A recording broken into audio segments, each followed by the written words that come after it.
My big thing with boundaries is talk about them before you're in the situation. Because you all are old enough at this point to know that once you're in the situation and your hormones are ramped up, you are way less likely to say no to stuff.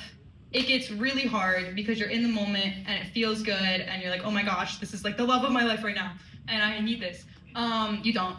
But there's like, if you don't have that conversation beforehand, you're not going to check each other easily because you're like, hormones are an incredibly powerful thing. And you don't really have control over them.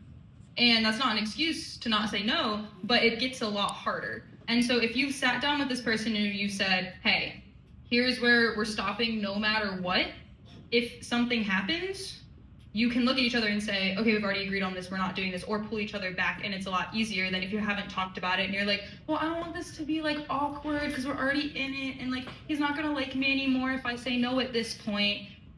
First of all, if he doesn't like you anymore, if you say no at that point, he sucks. But he's not worth it to begin with. That's a red flag. Right. And then if he's going to cross the boundary, then that's a red flag. But it's a lot easier once you guys have already talked about it, and you just have this kind of like weight lifted off you when you hang out because you're not worried about that constantly. Because that anxiety also builds up intensely and makes you do things you don't want to do.